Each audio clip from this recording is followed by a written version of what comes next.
நீ உடைக்கப்பட்ட சூழ்நிலையில் உட்கார்ந்துருக்கும் போது தேவனுடைய வார்த்தை உன்கிட்ட பேசும். ஆமென். கையை பிடிச்சி கர்த்தர் சொல்லுவார், பயப்படாதே, கலங்காதே, நான் உன்னோடு கூட இருக்கிறேன். நாம கையை பிடிச்சி கர்த்தர் சொல்லுவார், திகையாதே, நான் உன் தேவன், உனக்கு நான் என்ன பண்ணுவேன், உதவி செய்வேன், சகாயம் பண்ணுவேன், உன் வலது கரத்தை பிடித்து நான் உன்னோடு கூட இருக்கிறேன் என்று கர்த்தர் சொல்லுகிறார் என்று அவர் உன்னோடு கூட பேசுவார். ஆமென்.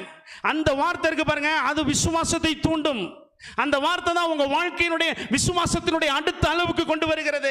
தேவன் எப்படிப்பட்டவர் என்கின்ற எண்ணம், தேவன் மேல் இருக்கிற விசுவாசம், தேவனுடைய வார்த்தையின் மேல் இருக்கிற நம்பிக்கை, தேவனை குறித்த அறிவு, தேவனை பற்றி தெரிந்து கொள்ளக்கூடிய எண்ணங்கள், சிந்தனை யாருக்குள்ள அதிகமாக இருக்கிறதோ அவர்களுக்குள்ள தேவனுடைய வார்த்தை கிரியை செய்யும் என்பதில் 100% சந்தேகமே இல்லை. கரங்களை தட்டி ஆண்டவருக்கு ஹல்லேலூயா.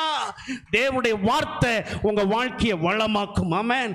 வார்த்தை இல்லாமல் வாழ்க்கை இல்லை. ஆமென். அதனால என்னன்னா, வார்த்தை அதிகமாக கேளுங்க. கர்த்தர்